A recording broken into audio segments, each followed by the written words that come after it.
Tetap menurut saya sih kalau misalkan konteksnya adalah foto sebagai bagian dari pencatatan sejarah, posisinya dia pun tetap harus berdampingan dengan teks lah gitu. Ilmu yang mumpuninya tuh tentang bentuk bangunan kayak gitu. Oh, kayaknya ini masa depan hilang nih katanya. udah nggak efisien nih.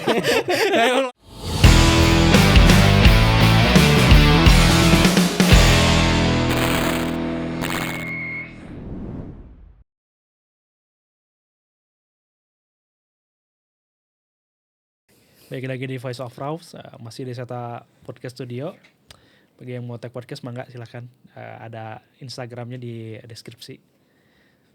Oke, episode kali ini kita bakal bahas tentang sejarah Sejarah. berat. Enggak sebenarnya. Peran fotografi dalam sejarah kan emang cukup banyak lah ya yang sering kita temukan, karena ketika ada sejarahnya ada si bukti fotonya gitu. Pasti selalu ada hampir apa sejarah tentang apa pasti ada fotonya lah kalau yang sekarang kita lihat dan kita ketahui gitu. Nah, ini seberapa penting sih peran fotografi ini bagi sejarah gitu? Siapa dulu? Sok enggak. Bingung salah. Gini. Kan kalau manusia itu dulu dibagi jadi ada zaman praaksara dan adanya aksara. Ada manusia prasejarah dan ada sekarang sejarah. Artinya kenapa disebut ada zaman prasejarah? Artinya sebelum itu tidak ada yang mencatat gitu. Nah, mungkin ya begitu adanya fotografi itu juga akhirnya berfungsi sebagai alat mencatat tadi gitu, menuliskan apapun yang terjadi di sepanjang sejarah peradaban manusia sejak ditemukannya fotografi gitu. Sekaligus kayaknya begitu adanya fotografi,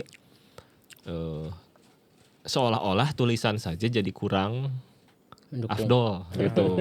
Nopi hoax. Nah, gitu. Karena proklamasi juga terjadi gitu. Tapi orang jadi percaya karena ada fotonya gitu. Selain adanya siaran radio ya kalau nggak salah gitu. Ada suara proklamator gitu ya. Nah, tapi ada foto gitu yang kalau nggak salah fotonya pun sebenarnya terbitnya sekian bulan kemudian sih, dari 17 Agustus 45 itu lewat berapa bulan baru fotonya ada gitu, muncul di media, di surat kabar. Tapi artinya ada fotonya sehingga foto akhirnya mencatatkan sejarah itu sendiri gitu. Nah, cuman tentu artinya saat foto hadir, kalau dia sebagai bagian dari sejarah gitu, atau dianggap jadi sebuah sejarah, itu biasanya memang tetap harus berdampingan dengan teks gitu, penjelasan, konteks di balik si foto itu sendiri apa dan segala macam. Karena juga sekarang misalkan Uloh juga mungkin udah berapa kali ya nyari-nyari arsip foto atau apa di Cikapundung misalkan, banyak juga nemukan gitu. Apakah bisa dikatakan itu pencatat, apa yang ditemukan Uloh adalah catatan sejarah? Mungkin iya gitu. Tapi untuk menjelaskan konteks dari si foto itu, Uloh juga mungkin hanya bisa menerka-nerka kalau nggak ada informasi lain gitu. Sehingga pada akhirnya tetap menurut saya sih kalau misalkan konteksnya adalah foto sebagai bagian dari pencatatan sejarah, posisinya dia pun tetap harus berdampingan dengan teks lah gitu. Tapi poin yang tadi yang awal banget sih memang kayaknya sekarang mah hampir tidak mungkin orang mau mencatatkan suatu kejadian atau sejarah tertentu tanpa adanya Bukti foto ya. bukti foto gitu. Evidence. Evidence. Cuma bahasa Inggrisnya doang. Nah, itu project evidence itu ya itu. Mahal lah. Yang jadi pertanyaan saya tuh pertama, yang Malah disebut nanya sejarah balik. tuh yang gimana sih? Apakah sedetik berlalu itu bisa disebut sejarah, ataukah mesti jangka panjang banget baru disebut sejarah, ataukah mesti momen yang gede banget bisa disebut sejarah, atau yang kecil itu bisa disebut sejarah juga? Nah, ini saya tidak ada contekan, tapi nggak tahu ya. Cuman kayaknya saya juga bukan ahli sejarah gitu. Tapi kayaknya sih ada pembabakan sih. Artinya kayaknya kalau misalkan pakai teori, ini tebakan saya, tolong nanti dikoreksi ya kalau salah gitu. Mungkin ada ahli sejarah yang ikut komen atau lulusan sejarah gitu. Kayaknya sih ada pembabakan atau ada suatu kriteria tertentu sehingga suatu hal dikatakan sudah Sejarah. menjadi sejarah gitu. Coba kita lihat sambil saya tahu. Sambil cari tahu. Coba lanjutin dulu tuh. Karena hari ini tuh ada yang disebut, kalau saya nggak salah dengar ya, ada sejarah besar sama ada sejarah kecil biasanya. Ada sejarah tandingan kan kayak gitu. Oh ya. Nah yang menjadi menarik hari ini tuh yang dikorek-korek tuh, yang jadi lebih orang-orang tertarik tuh sejarah-sejarah kecil yang mempengaruhi sejarah besar. Biasanya tuh sekarang tuh biasanya di hari apa ya, hari proklamasi misalkan, sejarah besarnya foto proklamasi. Mungkin ada sejarah-sejarah kecil yang publik biasa atau orang-orang biasa yang punya data rekaman itu, mungkin sekarang tuh yang lagi dicari-cari tuh kayak gitu kebanyakan hari ini tuh. Mungkin sejarah-sejarah keluarga pas hari kemerdekaan ada foto-foto keluarga di rumahnya atau di mana itu tuh. Sekarang tuh kayaknya saya lihat-lihat tuh banyak yang mencari-cari itu, kayak tuh siapa tuh Furqan. anak Furqan kan sejarah kecil ya, keluarga kecil, keluarga kayak gitu-gitu, bukan hal-hal yang selalu yang monumental kayak gitu. Ya tapi maksudnya kan mungkin tetap ada jangkar peristiwa besar ya. Ada jangkar suatu peristiwa besar. Cuman dicari alternatif narasi dari yang sudah umum.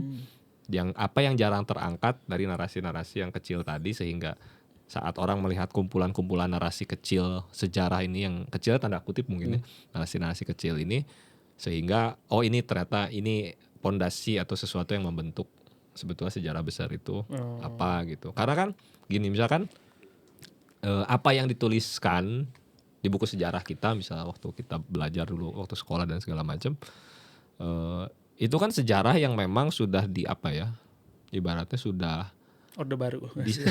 disahkan lah, dikurasi betul. Dikurasi. Sejarah yang dikurasi, sepakat. Jadi sejarah yang sudah terkurasi, disesuaikan, dalam artian mungkin kejadiannya sudah benar, tapi artinya kan saat orang menuliskan sesuatu ada banyak hal yang tidak tertuliskan. Sama saat orang memotret sesuatu dengan kameranya, dengan pilihan lensanya, lensa zoom misalnya, artinya dia pun tidak memotret dengan kesadaran dia memotret satu frame, dia menghilangkan potensi ribuan frame. Penulisan sejarah pun menurut saya seperti itu gitu, sehingga wajar kalau misalkan hari-hari sekarang jadi lebih apa ya, orang jadi lebih tertarik mencari atau menggali narasi-narasi kecil tadi gitu, karena serpihan lain gitu ya. serpihan lain, karena mungkin faktornya banyak ya. Faktornya bisa pertama ngerasa misalkan sejarah yang umum itu seolah-olah itu aja dari zaman dulu sampai sekarang tuh nggak ada, kayak nggak ada penemuan baru, kayak nggak ada apa gitu. Jadi kayak stuck gitu. Memang sejarah itu sudah lewat, tapi kan artinya tidak mungkin stuck gitu. Nggak mungkin yang namanya suatu narasi, suatu sejarah cerita A gitu, sebetulnya hanya itu saja, kan nggak mungkin gitu. Nah itu makanya perlu mencari itu. Atau kedua, menurut saya sih mungkin juga bisa ada ketidakpercayaan terhadap narasi yang sudah umum juga gitu maksudnya.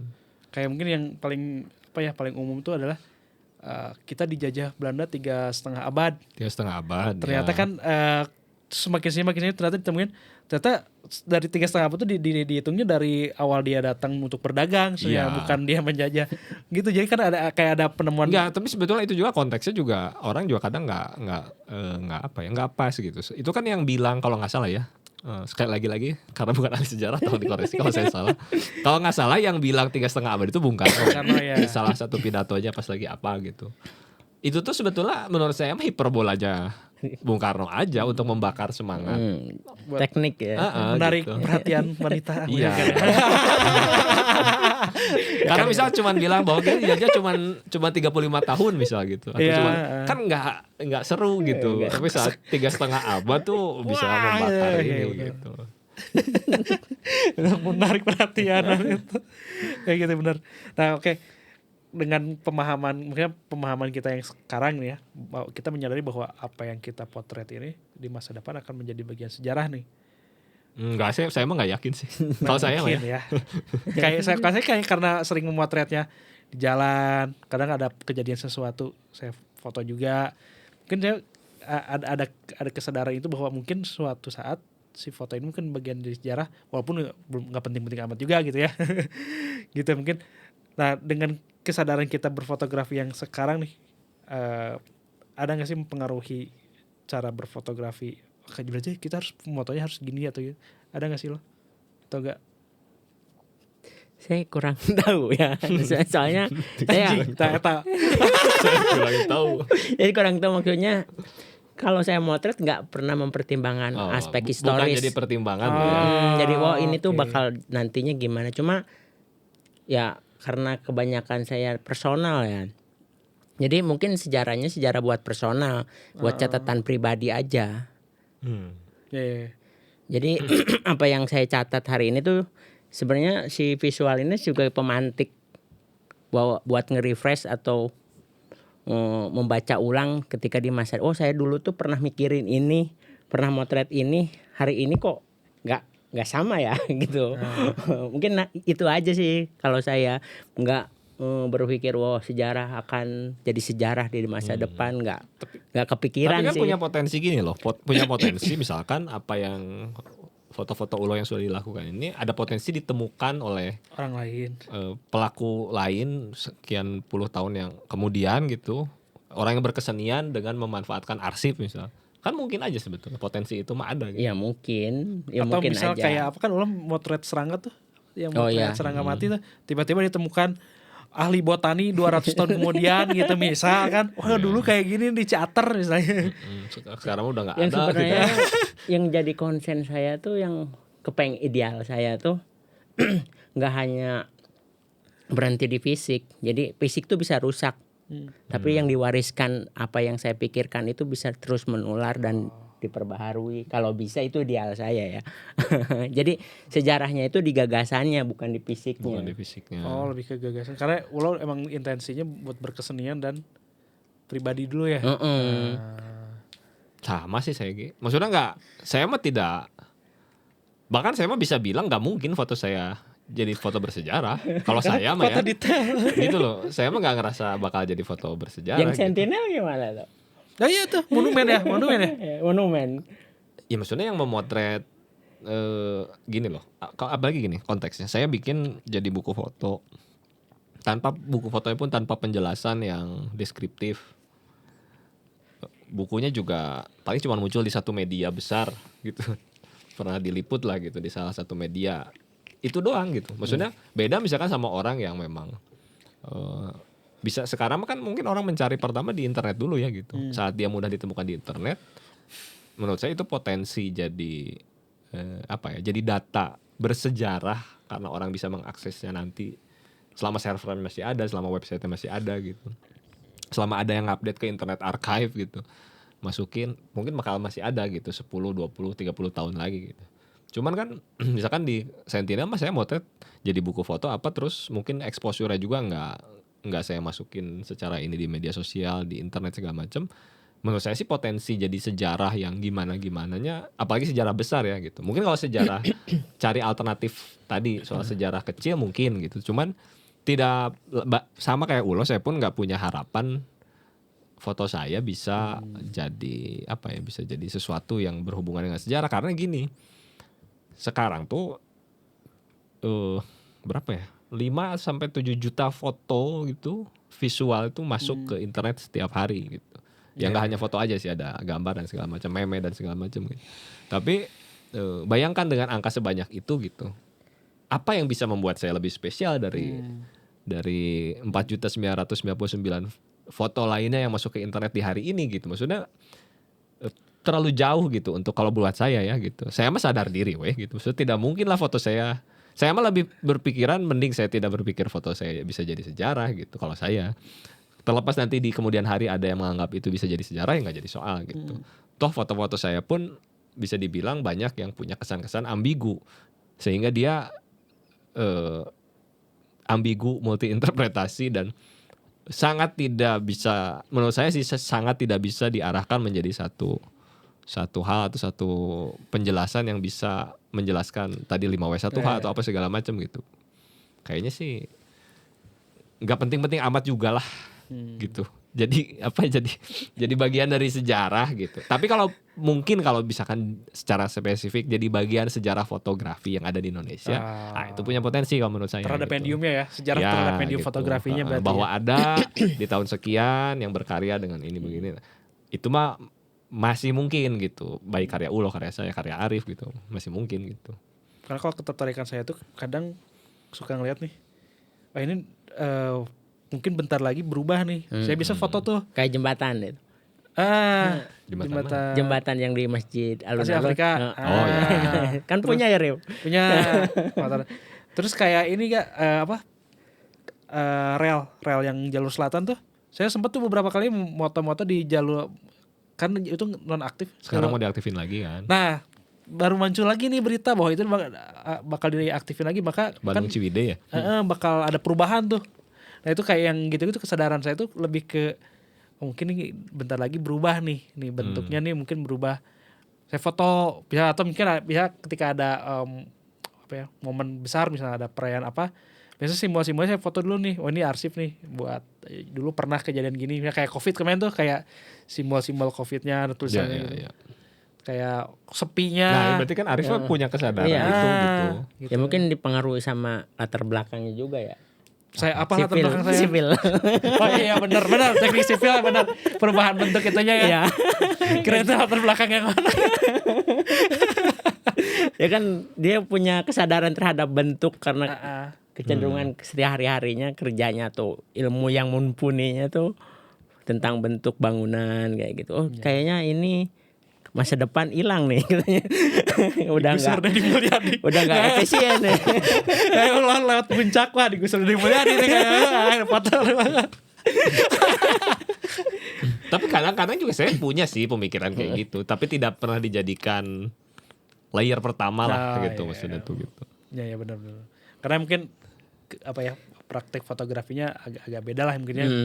Tujuan dan ininya Ya lah ya. karena kecenderungannya mungkin ya. Punya orang beda-beda mungkin. Ada yang yang mempenting aspek historis. Mungkin ada yang satu bikin project ya cari historisnya, terus biasanya tuh presentasinya dia ngambil disamain sama historis sama dulu kayak gitu presentasinya. Mungkin ada yang kayak gitu juga yang mainnya di arsip, nggak motret sama sekali, ngambil arsip doang. Ngumpulin kayak gitu, ngumpulin terus ngerangkai dia jadi narasi tertentu. Mencari narasi gitu. dari kumpulan arsip gitu ya. Iya. Tapi kan sekarang tuh kadang street photographer juga kan emang yang praktik di luar ruang publik kan banyak street photographer ya yang selalu berdalih bahwa wah ini nanti foto saya akan berfungsi sekian puluh tahun ke depan misal gitu-gitu. Tapi ya gitu tapi kesadaran seperti itu tuh nggak terlalu banyak justru yang dilakukan sekarang gitu ya, terutama untuk street photographer karena memang bermain di ruang publik ya yang memotret kondisi sekarang lah dia. Nah itu gimana ya, tapi nggak jadi gitu ya tentang sejarahnya jadi rada liar terutama tentang pemahaman sejarah tadi sih loh, karena kan itu pemahaman sejarah tentang fotografer, tentang apa yang dia bahas tadi kata Ulo kan tadi ada tentang fotografer yang menarasikan sejarah gitu ya. Nah penting gak sih si fotografer ini tuh tahu sejarah fotografi atau yang mau diangkatnya gitu? Sejarah si fotografinya atau sejarah dua-duanya konteksnya? Sejarah mediumnya sama sejarah konteksnya. Ya mungkin perlu nggak perlunya tergantung si orangnya ya. Dia mau kemana gitu kan. Ulah deh. Kalau saya mungkin nggak begitu ahli, tapi pas kemarin tuh ternyata ketika mengetahui sejarah si medium fotografi itu menarik juga gitu. Bisa mungkin sih kayak nge-refresh juga. Hanya merefresh atau justru bisa mempengaruhi cara berkarya juga gitu. pada akhirnya? Nggak tahu ya kalau mempengaruhi enggaknya ya. Saya nggak begitu sadar. Tapi ketika mengetahui dipengaruhi sama revolusi industri tentang fotografi, di mana revolusi industri mempengaruhi bentuk komposisi yang di Rusia itu, ternyata saling bersinggungan antara momen atau kejadian di masa itu tentang industri mempengaruhi banget sama medium si fotografi ini. Oh. Jadi bisa jadi apa kalau sekarang foto-foto orang Indonesia nggak terlalu bagus, bisa jadi karena pemerintahannya juga gitu. Ya bisa mungkin. Ya nggak tahu ya kan. Gak ada misal kan. Iya, misal gitu. Gitulah ya berarti ya. Ya nggak tahu ya. Main apaan anjir. Enggak, tapi kan ada sedikit gini loh, kayak misalkan saya lupa ya siapa yang ngomong, tapi kalau nggak salah pernah ada yang bilang kalau ingin mengetahui kondisi suatu negara atau suatu pemerintahan, lihat apa yang disuarakan oleh senimannya sebetulnya gitu. Di sana bisa kelihatan gitu. Justru bisa jadi suara-suara yang jujur itu bukan dari liputan berita yang terutama liputan berita yang kadang udah disetir sama pemerintah misalnya gitu. Tapi lihat senimannya bersuara tentang apa yang paling banyak mereka narasikan terhadap si kondisi sosial society mereka. Bisa jadi itu justru suara yang paling lantang dan paling jujur sebetulnya dibanding misalkan ngelihat sesuatu yang lebih mainstream gitu. Bisa gitu juga sebetulnya gitu. Cerminan lah ya. Ya. Ya ada yang bilang juga kalau seniman tuh sayap kiri katanya. Yang selalu penyeimbang lah, yang selalu ngerojok-rojok. Harusnya begitu. Enggak. Kayak ada seniman yang sayap kanan juga ada. Banyak. Sering dapat proyek ya saya. Nggak, cuman kalau saya ditanya pertanyaan yang sama sih, kalau menurut saya mengetahui sejarah medium fotografi itu perlu. Kalau menurut saya, nggak perlu jadi ahli. Tahu aja lah ya. Minimal tahu apa saja sih yang sudah dilakukan fotografi selama ini gitu. Terutama yang ada kaitannya dengan cara kita berkarya. Karena kan fotografi juga luas banget gitu. Misalkan saya nggak paham sejarah fashion fotografi gitu, karena saya tidak melakukan itu gitu. Tapi saya mencari tahu misalkan dokumenter seperti apa gitu. Terus yang hubungannya sama art fotografi secara umum seperti apa, saya cari tahu tuh gitu. Karena saya punya ketertarikan di situ gitu. Menurut saya mah perlu, karena biar kita tahu apa yang sudah dilakukan, narasi-narasi seperti apa yang kadang dianggap penting dan segala macam selama pembabakan sejarah itu berlangsung. Kan fotografi sendiri sebetulnya umurnya nggak panjang-panjang amat. Maksudnya nggak sesusah kita mau cari tahu dari zaman manusia gua di Maros sampai zaman Renaissance gitu. Enggak gitu loh, nggak perlu sejauh itu gitu. Kita kalau mau fokus di fotografi, memang perlu juga sebetulnya cari tahu, misalkan tadi ya ada sejarah-sejarah sebuah fotografi seperti apa, tapi minimal mengetahui nggak jauh, cuman 100 tahun lebih dikit, 100 tahun lebih lah gitu, 150 tahunan lah gitu sejarah fotografi, kayaknya nggak terlalu susah juga sebetulnya kalau orang mau cari tahu. Apalagi kalau misalkan sejarah fotografi secara umum barat gitu, itu nggak terlalu susah menurut saya mah gitu. Dan itu tuh jadi perlunya tadi untuk mengetahui apa saja yang sudah dilakukan. Terus kita pun bisa mencari pembeda, bisa nyari kira-kira kalau saya mau masuk nih, apa sih yang bisa saya bikin sesuatu yang beda dari yang jadi sesuatu yang original atau otentik itu tentu susah, tapi setidaknya kita nyari dulu lah bedanya apa ya dari yang sudah dilakukan orang, minimal itu gitu. Menurut saya mah perlu gitu kalau itu mah. Kalau sejarah Konteks. apa tadi, sejarah umum ya atau gimana? Tentang apa yang kita mau Mungkin. Kalau misalkan karyanya memerlukan kedalaman sampai di layer itu ya perlu. Gitu. Kalau karyanya tidak membutuhkan sampai layer situ, nggak usah ya nggak usah juga, nggak apa-apa sih sebetulnya gitu. Ya. Itu mah pilihan lah soal itu nyaman gitu. Tapi kalau kayak tadi mediumnya juga sejarah tentang pengetahuan tentang mediumnya guys, sejarah.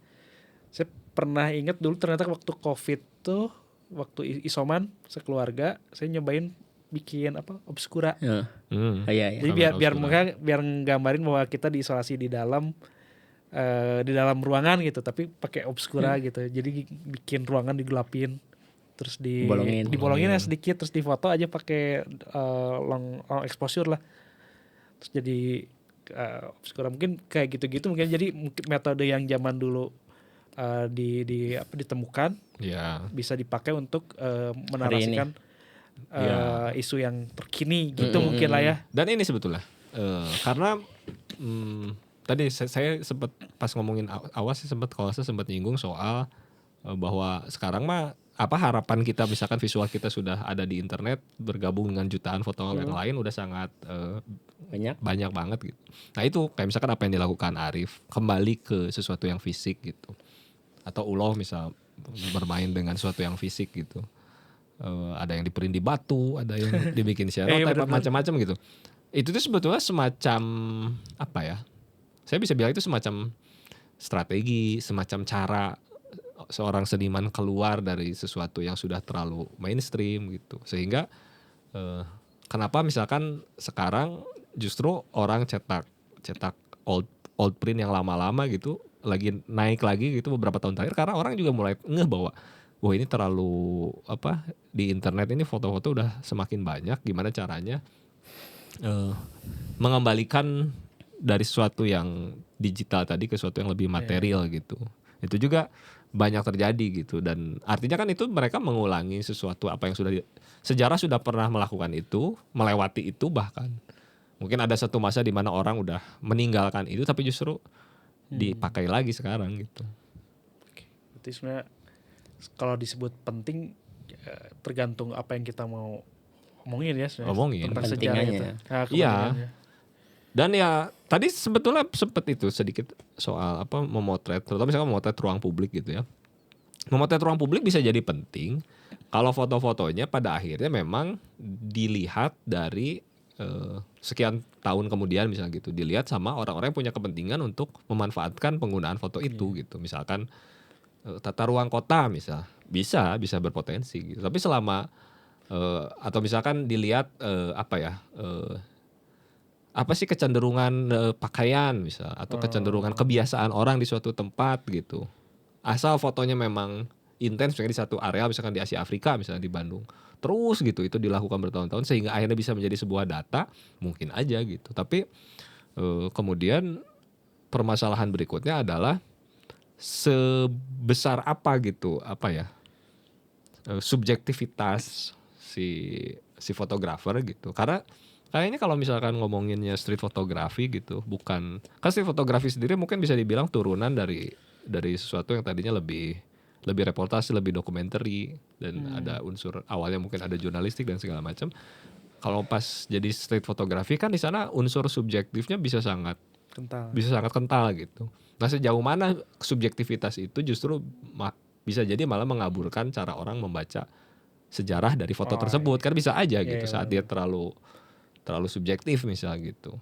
Misalkan subjektif tuh kayak gimana, misalkan saya juga motret di area tadi Asia Afrika dan sekitarnya itu bertahun-tahun gitu. Tapi saya dengan pendekatan saya yang meskipun di sana rame, tapi saya motret bagian yang sepi gitu. Terus menggunakan film black and white, dicuci, di push dan segala macam sehingga lebih grainy, lebih gelap dan segala macam. Padahal aslinya juga terang, nggak kayak gitu di situ kan. Nah itu kan udah bisa pembacaannya bisa sangat berubah akhirnya gitu. Bisa jadi bahkan tidak bisa dibaca sebagai data sejarah gitu pada akhirnya. Iya sih benar. Kalau udah subjektivitasnya terlalu ini ya. Oke, siap. Tapi menurut saya itu malah menarik. Menarik karena sudut pandang seniman. Oh ya benar. Kayaknya kalau dari sudut pandang peneliti sejarah belum tentu loh. Ya, bisa aja misalkan di masa itu ada orang yang punya kecenderungan, kan agak tuh kalau saya lihat-lihat ya foto-fotonya tuh menginterpretasi lingkungan ya, ada yang nyimpen apa dia nggak di tempatnya. Mungkin kalau orang-orang secara orang-orang yang suka ngebaca perilaku manusia mungkin bisa dibaca ke situ, orang-orang pada tahun segini suka nyimpen boneka di atas jemuran kayak gitu-gitu, mungkin itu bisa dibaca lebih ya tapi kan hal-hal semacam itu tuh baru jadi data saat ada, bukan hanya itu saja. Artinya saya mau motret gitu, tapi di waktu yang sama, di periode yang sama ada 100 atau 500 orang melakukan hal yang sama, menggantung boneka itu. Baru si peneliti sejarah itu akan melihat itu sebagai data gitu. Kalau cuma satu mah tidak akan dianggap jadi data gitu. Jadi kalau menurut saya ya teman-teman, tidak usah berharap banyak kalau foto kita bakal jadi bersejarah gitu. Saya mah pesimis aja soal itu mah gitu. Udah aja gitu, nikmati aja yang sekarang gitu. Soal nanti mah gimana nanti enggak, aja. maksudnya gitu. Bukan jadi sejarah enggaknya, tapi menarik. Ya kalau menarik mah bisa relatif banget gitu. tapi belum tentu jadi sejarah gitu ya. Iya. Ya gitulah. Oke, teman-teman, sekian untuk episode kali ini. Sampai jumpa di episode selanjutnya. Bye.